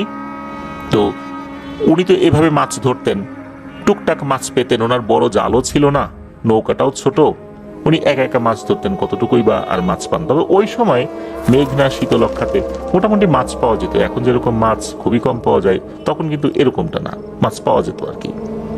তো উনি মাছ ধরতেন। এক রাতে ঘটে একটা ঘটনা। ওনার মনে পড়ে রাতটা পূর্ণিমার ছিল আর কি, তবে সেটা শীতকাল ছিল না, গ্রীষ্মকাল ছিল। উনি মাছ ধরছেন, হঠাৎ করে ওনার নৌকার সামনের দিকে লাফ দিয়ে কিছু একটা উঠে নৌকার উপর বসলো। এই জিনিসটা দেখতে কেমন এটা অনুমান করলে আমরা বলতে পারি যে এই ভোদর থাকে, দেখা যাচ্ছে ভোদর মাছ ধরে। বাংলাদেশের দক্ষিণাঞ্চলে কিন্তু অনেকেই ভোদর দিয়ে মাছ ধরে। আর দেখা যাচ্ছে সমুদ্রে যেই শিল মাছ রয়েছে, তো অনেকটা নাকি এইরকম, মানে ভোদের মতো এত ছোটও না, আবার শিল মাছের মতো এত বড়ও না। তো মনে হচ্ছে এইরকম একটা প্রাণী, এরকম একটা প্রাণী লাফ দিয়ে উঠে বসলো। তো উনি তো চমকে উঠেছেন, উনি চিন্তা করেন আরে আল্লাহ এটা কি, দেখে ভয় পেয়েছেন। ভয় পাবারই কথা, কারণ যখনই ওই প্রাণীটা উঠেছে তখন নৌকার ওই সামনের দিকটা অনেকটাই দেবে গিয়েছে ওই জিনিসটার ভারে। ওনার নৌকাটাও তো ছোট, বেশি বড় না, সর্বোচ্চ 2 জন চড়া যায়, বেশি লোক মানে ওটাতে ওঠা যায় না আর কি। উনি যখন এই জিনিসটা দেখলেন, উনি খালি মানে খেয়াল করছেন জিনিসটা আসলে কি, ভূত প্রেত না অন্য কিছু।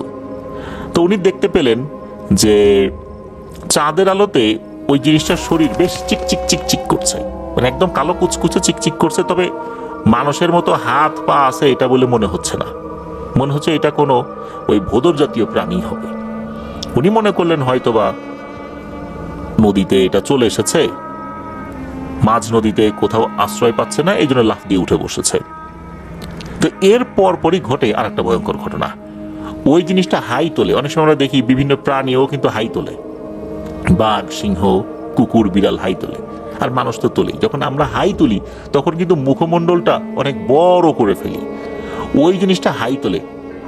ভয়ঙ্কর ব্যাপার হচ্ছে ওই জিনিসটা যখন হাই তোলে মুখটা এত বড় করে, মনে হচ্ছে এই আস্ত একটা নৌকা, যে নৌকাটার উপরে ওই জিনিসটা উঠে বসেছে, এই আস্ত একটা নৌকা ওই জিনিসটার মুখের মধ্যে ঢুকে চলে যাবে। যখনই ওই জিনিসটা এরকম হাই তুলেছে তখন উনি ভয় পেয়েছেন, আরে এই জিনিসটা তো কোনো সাধারণ প্রাণী হতে পারে না। উনি কি করবেন তখন? উনি তো তখন মাঝ নদীতে ঝাঁপ দিয়ে কোথায় যাবেন? ওই জিনিসটা তো আবার ঝাঁপ দিয়ে ওনাকে ধরে ফেলবে, ঝাঁপ দিলে তো আরো বিপদ। যতক্ষণ নিজের নৌকার উপরে আছেন ততক্ষণ নিরাপদ। ওই সময় হঠাৎ করে ওই প্রাণীটা কথা বলে ওঠে, কিরে ওহাব মিয়া, কেমন আছিস, ভালো আছিস? এরকম কথা শোনার পর ওহাব মিয়া চমকে ওঠেন, আরে এটা দেখি আবার কথাও বলে। আর কথা বলছে কিন্তু একদম স্বাভাবিক মানুষের যে ভয়েস, ওরকম কর্কশ না, নাকি নাকি না, একদম স্বাভাবিক আর কি। তো ওহাব মিয়া চুপ করে আছেন, ভয়ে ঠক ঠক করে কাঁপছেন, বইটা আর চলছে না। তখন ওই জিনিসটা আবার বলে ওঠে, আরে ভয় পাস না, আমি এমনি আসছি, তোর কোনো ক্ষতি করার উদ্দেশ্যে আসিনি, আমি এদিক দিয়েই থাকি আর কি, মাছ টাছ খাই, ঘুরে বেড়াই, সবার সাথে দেখা দেই না, কিছু কিছু লোকজনের সাথে দেখা দেই। তো তোকে তো মাঝে মাঝে দেখি একা একা নৌকা চালাস, মনে হচ্ছে তুই অনেক গরিব মানুষ, তা আসলাম তোর সাথে একটু গল্প করার জন্য। এই কথা শোনার পর ওহাব মিয়া একটু আশ্বস্ত হন, ভয়ে ভয়ে বলেন যে আপনি আমার সাথে গল্প করার জন্য আসছেন, আপনার সাথে আমি কি গল্প করব, আপনাকে দেখে তো আমার খুব ভয় লাগতেছে। তখন ওই জিনিসটা বলে, শোন, আমি মাছ খাই, তবে কারো উপর জুলুম করে মাছ নেই না, যদি দেখি কেউ বেশি মাছ পেয়েছে চাই, দিলে দিল, না দিলেও কোনো ক্ষতি করি না, ওর পিছনে লেগেও থাকি না। তোকে দেখি মাঝে মাঝে তুই মাছ ধরিস, আমি কিন্তু তোকে বিভিন্ন সময় বেশ কিছু মাছ পাইয়ে দিয়েছিলাম, তুই এটা বুঝিস নাই। তুই যখন দেখলাম যে মাছ পাচ্ছিস না, তখন আমি পানির নিচ থেকে কিছু মাছের ঝাঁক ধাওয়া করে তোর জালের দিকে নিয়ে আসি, তখন তুই কিছু মাছ পেয়েছিলি, মনে আছে অমুক অমুক দিনের কথা, এরকম কিছু দিনের কথা বলে। তখন ওহাব মিয়ার মনে পড়ে, হ্যাঁ হ্যাঁ, আমি তো এরকম দিন বেশ কিছু মাছ পেয়েছিলাম। তখন ওহাব মিয়ার একটু ভয় কাটে, মনে হচ্ছে যে এই প্রাণীটা এতটা ক্ষতি করবে না। তখন ওই জিনিসটা বলে যে আসলাম, তোকে তো বিভিন্ন সময় উপকার করার চেষ্টা করছি, চিন্তা করলাম যে আজকে তোর সাথে একটু দেখা দিয়ে যাই, তো আজকে কি মাছ পেয়েছিস রে? তখন ওহাব মিয়া বলে, এই দেখেন আমি আজকে এই কয়টা মাছ পেয়েছি। তখন ওই নৌকার উপরের একটা পাটাতন আছে, ওটা সরালেন। ওই পাটাতনটা এমন ছিল ওই বাঁশ দিয়ে তৈরি জালির মতো আর কি। ওই জিনিসটা সরানোর পর দেখা গেল ওর ভিতরে বেশ কিছু মাছ রয়েছে, ছোট বড় মিলিয়ে এই 20-25টা মাছ আছে আর কি। তখন ওই জিনিসটা দেখলো, দেখার পর বলতেছে, ওহাব মিয়া, আজকে কি আমাকে কোনো মাছ টাছ দিবি? আসলাম প্রথমবার তোর কাছে। তখন ওহাব মিয়া বলে, আপনার যেটা খুশি আপনি সেটা নিয়ে যান। এই কথা যখনই বলেছেন ওই ওহাব মিয়া, তখন নাকি ওই জিনিসটা হো হো করে হেসে দেয়। আর সে যখন হাসি দিয়েছে, তার মুখটা আকাশের দিকে তুলে হো হো করে হাসি দিয়েছে। এরপর বলে যে আসলেই তুই খুব ভালো মানুষ রে, তুই যেটা খুশি সেটা নিয়ে যেতে বলি, আমি যদি সবগুলোই নিয়ে যাই? তখন ওহাব মিয়া বলে যে সবগুলো নিয়ে যান, আমার কোনো সমস্যা নেই, আপনি তো আমাকে বিভিন্ন সময় উপকার করেছেন, বিভিন্ন সময় এমন সময় উপকারগুলো আপনি করেছেন আমি একটা মাছও পাচ্ছিলাম না, ওই সময় ওই মাছগুলো পেয়ে কি যে উপকার হয়েছে আমার, আমি সবগুলো মাছ নিয়ে গেলেও আমার কোনো আপত্তি নেই। তখন ওই জিনিসটা বলে যে না, সব মাছ নিব না, আমি ছোট্ট একটা মাছ নিব, যেহেতু তুই বলেছিস তোর কথা সম্মান রক্ষা করব। এটা বলে নাকি ওই জিনিসটা কিছুটা এগিয়ে এসে ওখান থেকে একটা মাছ সে তুলে নেয়, ছোটখাটো একটা মাছ। আর সে যখন মাছটা তুলে নিয়েছে মনে হলো তার একটা পাখার মতো হাত, মাছের যে পাখা থাকে বা ভোদরের যেরকম পাখা থাকে ওরকম পাখার মতো হাতটা মনে হলো মানুষের মতো হয়ে গেছে। ওই জিনিসটা একটা মাছ নিয়ে সাথে সাথে মুখের মধ্যে পুরে দিয়ে বলল, বাহ, মাছটার স্বাদ আছে ভালো। তখন ওই জিনিসটা বলল যে হব মিয়া, আমি মাঝে মাঝে আসবো, মাঝে মাঝে আসবো, তোকে দেখা দিব, ভয়ের কোনো কারণ নাই, আমি কারো তেমন কোনো ক্ষতি করি না। তবে হ্যাঁ, কেউ যদি আমাকে আঘাত করে বা ক্ষতি করার চেষ্টা করে তাহলে আমি ক্ষতি করি, আমি অত্র এলাকা দিয়েই ঘুরে বেড়াই। ঠিক আছে, তোর সাথে আবার দেখা হবে। এই বলেই নাকি ওই জিনিসটা ঝাঁপ দিয়ে আবার পানিতে মিলিয়ে যায়।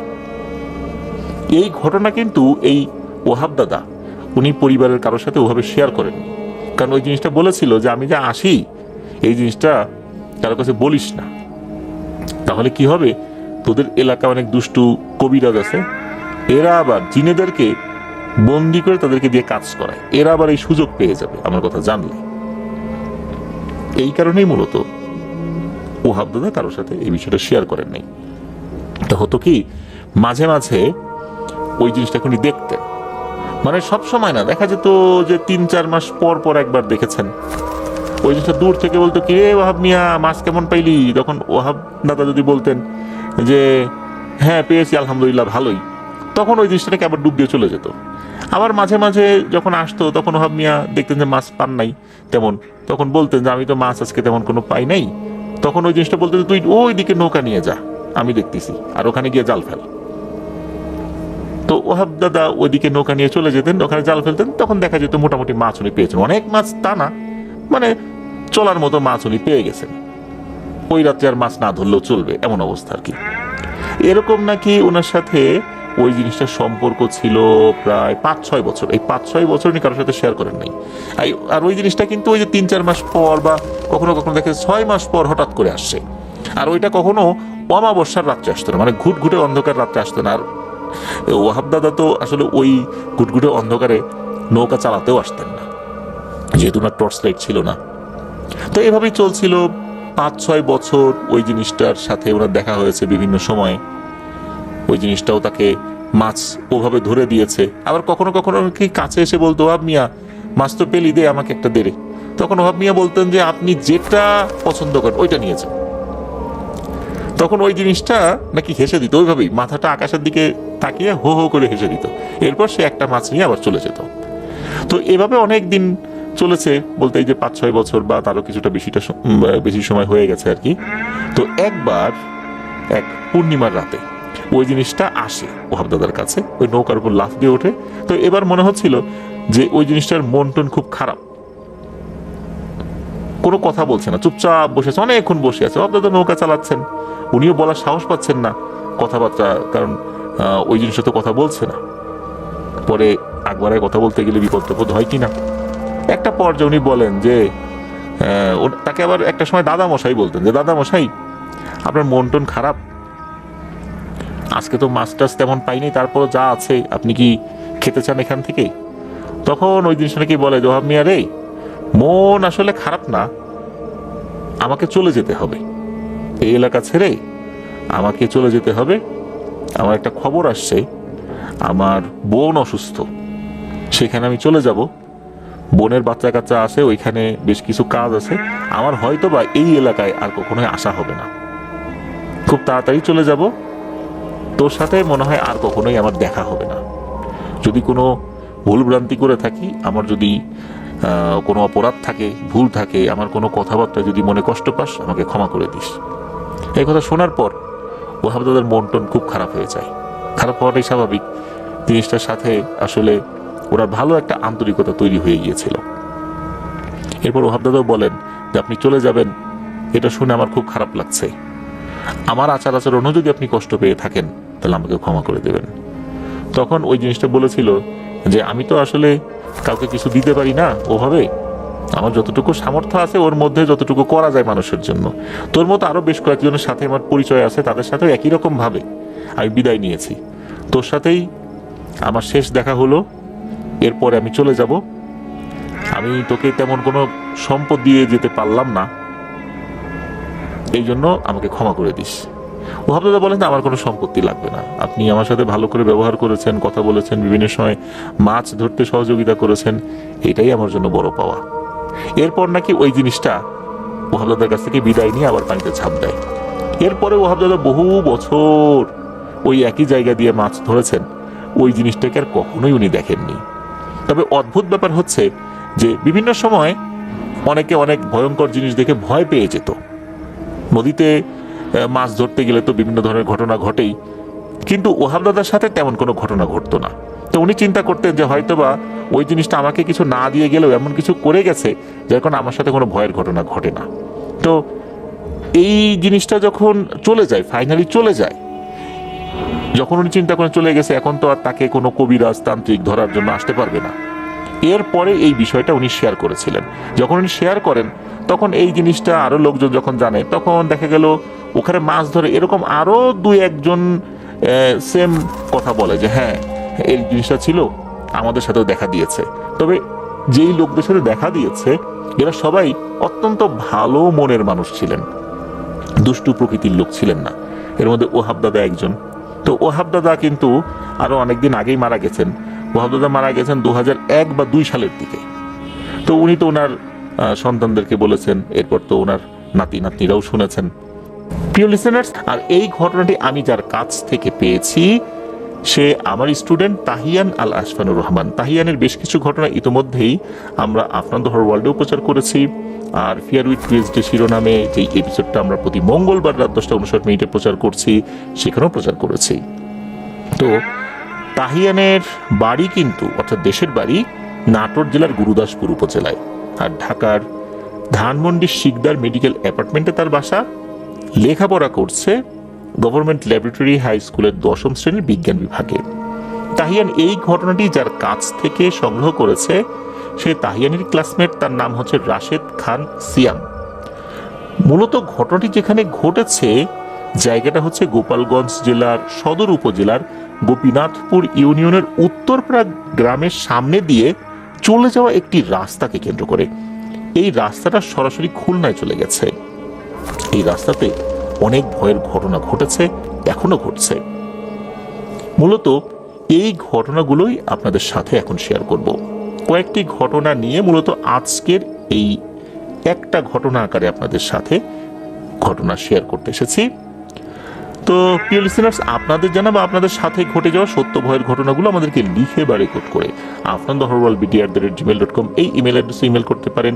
ইমেল অ্যাড্রেসের স্পেলিংটা বলে দিচ্ছি, AFNANTHEHORRORWORLDBD afnanthehourworldbd@gmail.com। স্পেলিংটাও আমরা আমাদের ভিডিও ডেসক্রিপশনে দিয়ে রেখেছি, সেখানে গিয়ে স্পেলিংটা চেক করতে পারবেন। আমাদের একটাই ইমেল অ্যাড্রেস ঘটনা পাঠানোর জন্য, আফনান্স ইউটিউব চ্যানেলের জন্য আলাদা কোনো ইমেল অ্যাড্রেস এখনো আমরা ওপেন করিনি। যদি কখনো করি সেটা আপনাদেরকে জানিয়ে দেবো ইনশাল্লাহ। তো চলুন ঘটনায় চলে যাচ্ছি। তো সিয়াম তাহিয়ানকে ঘটনাটি যেভাবে দিয়েছে সেই অনুযায়ী মূলত বর্ণনাটা করব। তো এই সিয়ামদের বাড়ি কিন্তু ওই একই এলাকাতেই। তাদের বাড়ির সামনে দিয়ে যে রাস্তাটা খুলনার দিকে চলে গেছে, এই রাস্তাটা খুবই প্রাচীন। হ্যাঁ, এখন রাস্তাটা ঢালাই হয়েছে আর আধুনিক তো হয়েছেই, কিন্তু আরো আগে তো এরকমটা ছিল না। তখনও কিন্তু আরো বেশি আতঙ্ক ছিল সেখানে, বিভিন্ন ধরনের ঘটনাই সেখানে ঘটতো। আস্তে আস্তে ঘটনা কমার পরিবর্তে আরো ভয়ানক হওয়া শুরু হয়েছে। অনেকের অনেক ধরনের অভিজ্ঞতাই হয়েছে, আবার মানুষ এতে অনেকটা অভ্যস্ত হয়ে গেছে। অনেকেরই কিন্তু মৃত্যুও হয়েছে। যারা ইনস্ট্যান্ট মারা গিয়েছে তারা তো আর কিছু বলে যেতে পারেনি, তবে যারা জীবিত ছিল বা আছে, যারা ওখানকার কোনো ঘটনার প্রত্যক্ষ করেছে, তাদের মুখ থেকে যতটুকু শোনা যায় সেই অনুযায়ী মূলত মানুষ জানতে পেরেছে অ্যাকচুয়ালি এখানে কি হয়। তো 90-এর দশক থেকে ওখানকার ঘটনাগুলো আরো ভয়াবহ আকার ধারণ করেছে বলে জানা যায়। অনেক ধরনের দুর্ঘটনা সেখানে হয়, অনেকেই মারা গিয়েছেন, আহত হয়েছেন যারা, তারা কেউ কেউ কিছু কথা বলেছেন। রাত্রে ওদিক দিয়ে যারা আসা যাওয়া করেন হঠাৎ করেই নাকি অদ্ভুত এক কান্নার শব্দ শুনতে পাওয়া যায়। তখনই যিনি গাড়ি চালান তার মাথার মধ্যে এক ধরনের অদ্ভুত অনুভূতি কাজ করতে থাকে, চোখে অনেক কিছু দেখতে থাকেন, ঝাপসা দেখতে থাকেন বা রহস্যময় কিছু অভাব দেখতে থাকেন, আর তখনই দুর্ঘটনা হয়ে যায়। তো 2022 সালের 5ই মে একটা ঘটনা ঘটে, রাত আনুমানিক 2:10 কি 15 এরকম আর কি। হঠাৎ করে ভয়ঙ্কর এক দুর্ঘটনার শব্দে ঘুম ভেঙে যায় এলাকার সবার। একজন দুজন করে সকলেই বেরিয়ে আসতে শুরু করে বাড়ি থেকে। সকলেই ভয়ঙ্কর কিছুর আশঙ্কাই কিছুদিন ধরে করছিল, কারণ সবেমাত্র ঈদ উল ফিতর শেষ হয়েছে, অনেকেই বাড়ি থেকে ঢাকায় ফিরছিল। তো সকলে যথারীতি ঘটনাস্থলে যখন উপস্থিত হয় তখন ভয়াবহ এক দৃশ্য অবলোকন করে সবাই। দুটো বাস পরস্পরের সাথে মুখোমুখি সংঘর্ষ হয়েছে, অনেকে সেখানে স্পট ডেড হয়ে যায়। তবে সে যাত্রায় বেশ কয়েকজন গুরুতর আহত হলেও বেঁচে যান। তাদের মধ্যে একজন ওই গ্রামেরই জামাই ছিল, তিনি মূলত ওই গ্রামে বিয়ে করেছিলেন। উনি একটা ভয়ঙ্কর তথ্য দেন, সঙ্গত কারণে ওনার নামটা বলা যাচ্ছে না, তবে আমরা একটা ছদ্মনাম দেই, তার নাম দিলাম রহমত।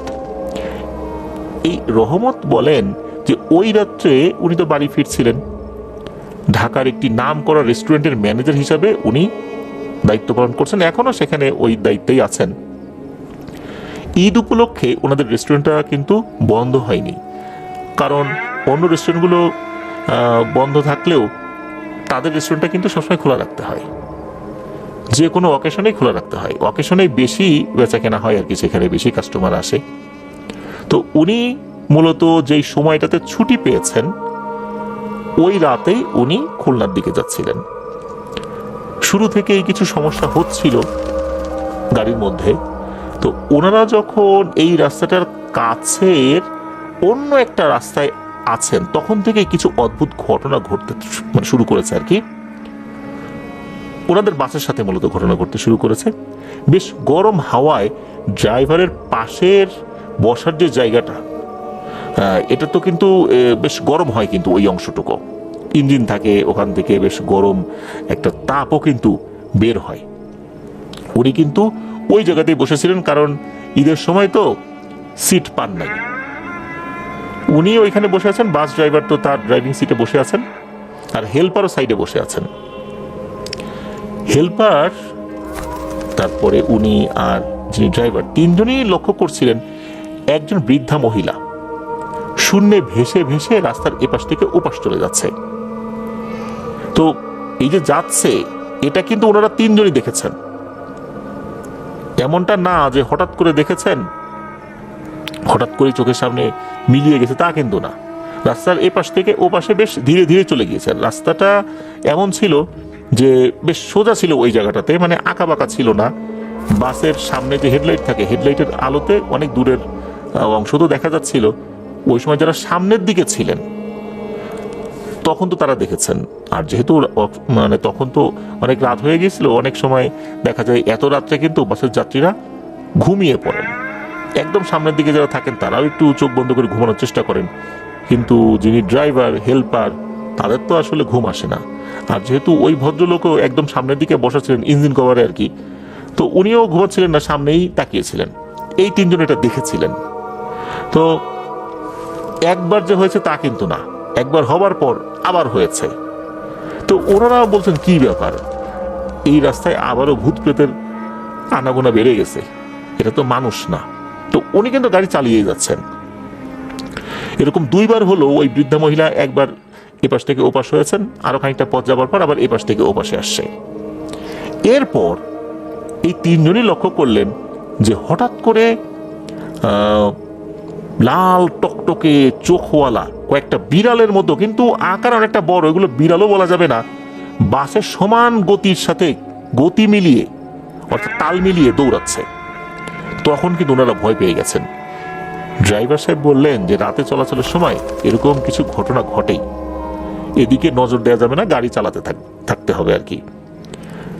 বিড়াল কিন্তু এত জোরে দৌড়াতে পারে না, আর বাস তখন বেশ স্পিডেই চলছে। তখন এরকম ঘটনা যে ঘটছে, দুই পাশের লুকিং গ্লাসে এটা দেখা যাচ্ছে। শুধু লুকিং গ্লাসে না, একদম পাশাপাশি চলে এসেছে। এক পর্যায়ে তো দেখা গেল যে কয়েকটা অবয়ব দৌড়ে বাসের আগে চলে এসেছে, অর্থাৎ বাসের আগে আগে দৌড়াচ্ছে। যাত্রীরা কিন্তু তখন এই সমস্ত বিষয় খেয়াল করেনি, কারণ এত রাত তো, তারা তো ঘুমানোর চেষ্টা করছেন, অনেকে ঘুমিয়েও গেছেন। বলা চলে যে ওই বাসের অর্ধেকেরও বেশি যাত্রী তখন গভীর ঘুমে আচ্ছন্ন, আর যারা ঘুমান নাই তারাও চোখ বন্ধ করে ঘুমানোর চেষ্টা করছেন। এই তিনজন কিন্তু তখন একদমই সজাগ।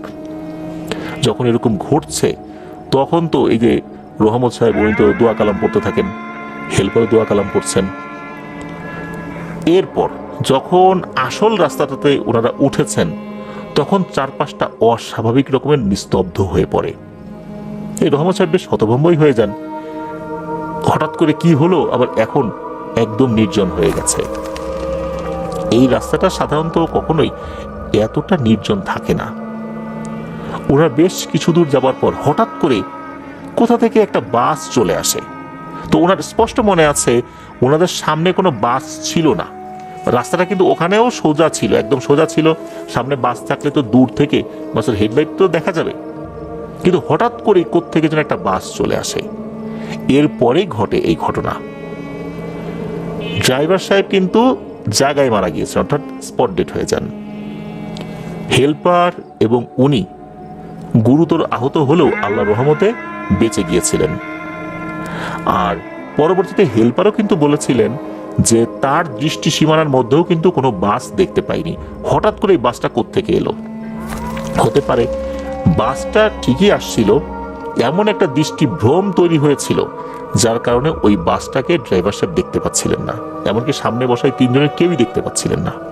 হঠাৎ করে যদি এভাবে কোনো বাস সামনে চলে আসে, তাহলে তো ড্রাইভার সাহেব বুঝতেই পারবেন না উনি কোন পাশে যাবেন, ডানে কাটবেন না বাঁয়ে কাটবেন, এরকম কোনো সিদ্ধান্ত নেয়ারও সময় থাকে না।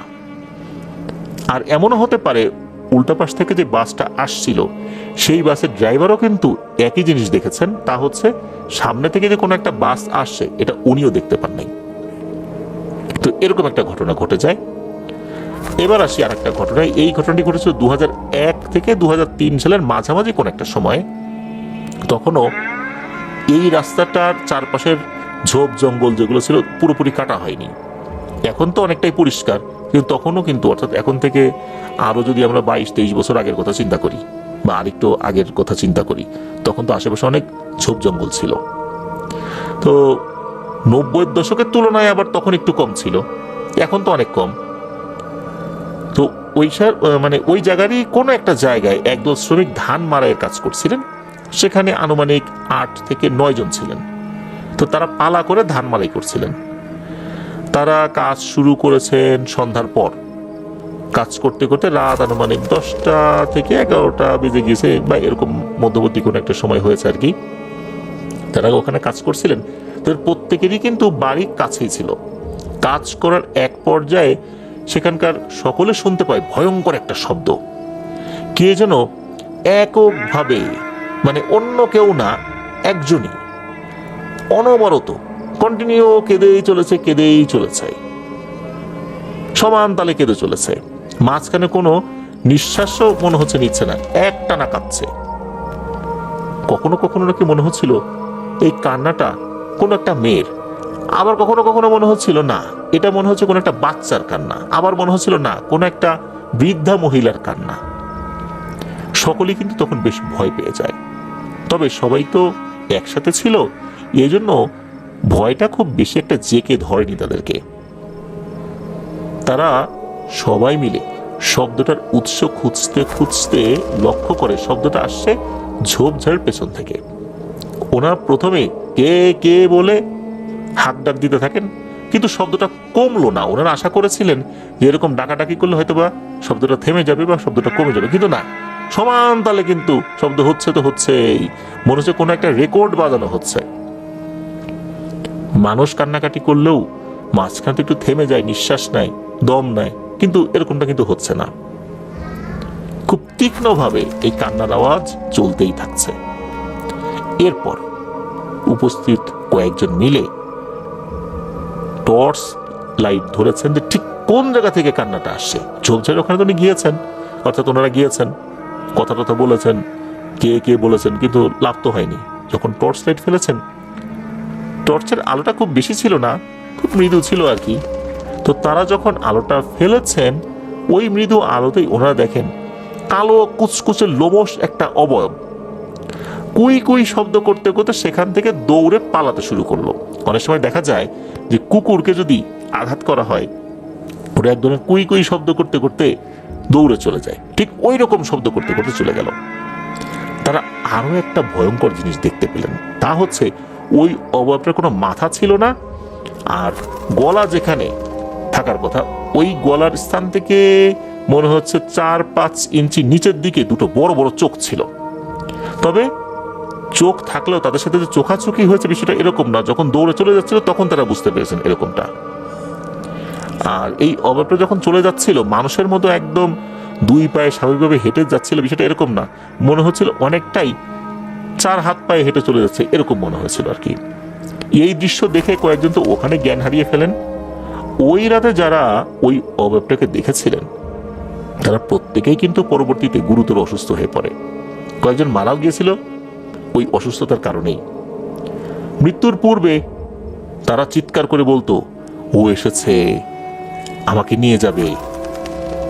যারা বেঁচে ছিল তারা তো পরবর্তীতে এই ঘটনা বিস্তারিতভাবে সবাইকে খুলে বলেন। ওই অবয়বটা আসলে কি, এটা আসলে এখানে কেন এসেছিল, কি উদ্দেশ্য ছিল, এটা রহস্যই থেকে যায়। এমনিতে কিন্তু কোনো সমস্যা হতো না, কিন্তু ওই যে টর্চ লাইট যখনই মেরেছে তখনই কিন্তু ওই জিনিসটা ওখান থেকে চলে যায়। এরপরেই কিন্তু এনাদের সাথে এই সমস্যাটা হয়েছে। তাই কোনো জায়গা কোনো শব্দ শুনলেই হুট করে সেখানে টর্চ লাইট মারতে হবে, এই চিন্তাটা করা যাবে না। আমাদের মধ্যে অনেকেই কিন্তু আছেন, রাস্তা দিয়ে আমরা হেঁটে যাচ্ছি, কি মনে করে গাছের উপরে আমরা টর্চ লাইট মারি। অকারণে এরকমটা করা উচিত নয়। এটা আমাদেরকে খুবই সতর্কভাবে চিন্তা ভাবনা করে টর্চ লাইটের আলো ফেলতে হবে। শুধু তাই না, হুট করে কারো মুখের উপরও কিন্তু টর্চ লাইট ধরাটা খুবই বড় ধরনের আদবের খেলাফ, বেয়াদবি বলতে হবে, এই কাজটাও করা যাবে না। তো এবার আসি পরের আর একটা ঘটনায়। তো এই ঘটনাটি মূলত ওই রাস্তাটির সাথে সম্পর্কযুক্ত। ঘটনাটি ঘটে গভীর রাতে, রাত আনুমানিক কয়টা বাজে, 1টা 1:30 বা 2টো এরকম আর কি। তো রাস্তাটিতে কিছুটা দূর পর পর একটা করে ইট দিয়ে তৈরি ডিভাইডার দেয়া আছে। মূলত এটা কিছু বছর আগেই দেয়া হয়েছে। তো যাই হোক, আবার রাস্তাটিতে মুখোমুখি সংঘর্ষ হয়, তো এই কারণে মূলত যেই জায়গাগুলোতে মুখোমুখি সংঘর্ষ হয় ওখানে ডিভাইডার দেয়া আর কি। আর যে জায়গাটিতে এক্স্যাক্ট ডিভাইডারটা নেই ঠিক সেই জায়গাটাতেই বাস দুটো সংঘর্ষে লিপ্ত হয়েছে। এটাকে ড্রাইভারের দোষ মনে হতে পারে, কিন্তু চিন্তা করে যদি আমরা দেখি বাস দুটোর সংঘর্ষ হলো ঠিক সেই জায়গায় যেখানে ডিভাইডার নেই। যদি ড্রাইভারের দোষ হতো তাহলে তো বাস ডিভাইডারে লাগতো। আমরা প্রথম ঘটনার কথা বলছি আর কি, যে এইভাবে ঘটনাটি আসলে হয়েছিল আর কি, যে বাস দুটো সংঘর্ষ হয়েছে। আর সিয়ামের ভাষ্য অনুযায়ী যে সিয়ামের বাবা যখন ক্লাস 7 বা 8-এ উঠেছে তখন থেকেই উনি বিভিন্ন বিষয় লক্ষ্য করেছেন। যখন খুব বৃষ্টি হতো, রাস্তা ডুবে যেত, তখন কিন্তু ওই রাস্তা চলাচলের উপযোগী পায়ে হেঁটে থাকতো না, নৌকা নিয়ে ওই রাস্তার উপর দিয়ে যেতে হতো, এমন একটা অবস্থা। তখন ভয়ঙ্কর কিছু জিনিস দেখা যেত, সেটা হচ্ছে বিভিন্ন প্রাণীর অঙ্গ প্রত্যঙ্গ নাকি ভেসে উঠতো এই পানিতে। মানুষের শরীরের অঙ্গ প্রত্যঙ্গ নাকি তখন ভেসে উঠতো। আবার পানি যখন কমে যেত এগুলোর আর অস্তিত্ব পাওয়া যেত না। কখনো কখনো দেখা গিয়েছে মানুষের হাতের কবজি, কাফনের কাপড়, তারপর তাবিজ, এগুলোও নাকি ভেসে উঠতো। তাবিজ কিন্তু ভেসে ওঠার কথা নয়, কিন্তু ভেসে উঠতো। তো আসলে বৃষ্টি নামলেই ওই রাস্তা প্লাবিত হলেই শুধু এরকম জিনিস দেখা যেত। এগুলো কোত্থেকে আসতো এটা কেউ বলতে পারে না। আর ওখানকার যে দুর্ঘটনাগুলো, এগুলো প্রত্যেকটাই বেশ রহস্যময়। আর এখনো নাকি গভীর রাত্রে ওই রাস্তায় ভয়ঙ্কর কিছু অবয়ব দেখা যায়। প্রিয় লিসেনার্স, এটা তো আমরা ওই গোপীনাথপুরের ওই রাস্তার কথা শুনলাম। এবার আমি একটা রাস্তার কথা বলবো। এই রাস্তাটা কিন্তু আমার যে জেলা রাজবাড়ী, এই রাজবাড়িতেই পড়েছে। যদিও বা এই রাস্তার কথা এর আগেও আমি বলেছি। রাজবাড়ী কুষ্টিয়া যে মহাসড়ক, এই দিক দিয়ে যদি কেউ আসা যাওয়া করে তাহলে বেশ কয়েকটা জায়গা রয়েছে। এই জায়গাতে কয়েকটা ভয়ঙ্কর ঘটনার রেকর্ড রয়েছে এবং এটা হরহামেশাই হয়। বিশেষ করে আফরা বাজার নামে একটা জায়গা রয়েছে। চন্দনী থেকে যদি আমরা কুষ্টিয়ার দিকে আগাই, গাদিমারা বাজার পড়ে, এর মধ্যবর্তী জায়গায় আফরা বাজার রয়েছে। তো এই আফরা বাজারের কাছাকাছি, বিশেষ করে চন্দনী থেকে গাদিমারার মধ্যবর্তী যে জায়গাগুলো, এই জায়গাগুলোতে অসংখ্য দুর্ঘটনা ঘটেছে। অসংখ্য, এখনো হয়। আর আমি এর আগেও বেশ কিছু ঘটনা শেয়ার করেছিলাম। কালুখালীর একটা জায়গা রয়েছে, যারা রাতের বেলা ওই দিক দিয়ে চলাচল করেন, স্পেশালি ট্রাক চালান, দেখা যাচ্ছে যাত্রীবাহী বাসে এই ধরনের ঘটনাগুলো খুব একটা ঘটে না, তবে যারা ট্রাক চালান ওনারা অনেকেই দেখেছেন যে ট্রাক যাচ্ছে সামনের দিকে, হঠাৎ করে মনে হচ্ছে সামনে অনেক অন্ধকার, মানে গহীন কোনো একটা জঙ্গলের মধ্যে মনে হচ্ছে বাস চলে যাচ্ছে।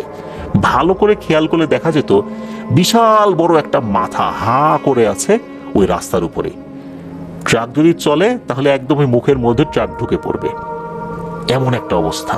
এরকম অনেক ঘটনাই ওখানে রয়েছে কালুখালীতে। মূলত কালুখালী থেকে যদি সামনের দিকে আগানো যায়, ওই গাদিমারার দিকে আগাতে গেলে এরকম জায়গা রয়েছে। আমি কিন্তু এরকম ঘটনাও এর আগে শেয়ার করেছি। আমার যতদূর মনে পড়ে একজন ট্রাক ড্রাইভারের ঘটনা, আলাউদ্দিন ড্রাইভার সম্ভবত, আমার যতটুকু মনে পড়ে আর কি। এরকম ঘটনা কিন্তু ওখানেও হয়। এরকম জায়গা যে শুধু বাংলাদেশে রয়েছে তা কিন্তু না, বিশ্বের বহু জায়গায় এরকম রাস্তা রয়েছে। এগুলো রাস্তা আসলে বলা যায় না, এগুলো একটা মৃত্যুর রাস্তা, দ্য রোড অফ ডেথ বলতে হবে। এই রাস্তায় চলাচল করা অত্যন্ত ঝুঁকিপূর্ণ। সবসময় যে হয় তা না, বিশেষ করে দিনের বেলাতে কম হয়, আবার দিনের বেলাতেও হতে পারে, তবে দিনের বেলাতে সাধারণত কম হয়। যারা কক্সবাজার রুটে রেগুলার চলাচল করেন, চকরিয়া পার হবার পর একটা জায়গা রয়েছে, ওই জায়গায় এসে কিন্তু অনেক দুর্ঘটনা ঘটে। হঠাৎ করেই ওই জায়গায় আসার পর রাস্তা কয়েক ভাগে বিভক্ত হয়ে কয়েকদিকে চলে গেছে দেখা যায়। এরকম কিন্তু হয়েছে। কেউ যদি ভুল করে ভুল রাস্তার দিকে গাড়ি ঢুকিয়ে দিয়েছে, তখন কিন্তু ভয়ঙ্কর দুর্ঘটনা হয়ে যায়। এরকম অনেকগুলো হয়েছে। তবে যাত্রীবাহী বাস যেগুলো, সাধারণত ওই রাস্তার কাছে আসার পর ড্রাইভার সাহেবরা দেখা যায় গল্প করছে, বাসে যে গাইড রয়েছে তারা একে অন্যের সাথে গল্প করছে। তারপর গাইড উনি বলছেন যে ডানে বায়ে, যার কারণে যারা রেগুলার এই রুটে চলাচল করেন তাদের সাথে এরকম ঘটনাগুলো খুবই কম হয়। কিন্তু যারা কালে ভদ্রে আসেন, দেখা যাচ্ছে যে কেউ মাইক্রো নিয়ে আসছেন, কেউ প্রাইভেট কার চালিয়ে আসছেন, এই রাস্তায় খুব একটা আসেন না বা হঠাৎ হঠাৎ আসেন আর কি, তখন কিন্তু এই ধরনের দুর্ঘটনা তাদের সাথে বেশি ঘটে। আমরা পৃথিবীর বিভিন্ন জায়গায় কিন্তু এই ধরনের রাস্তার কথা শুনতে পাই।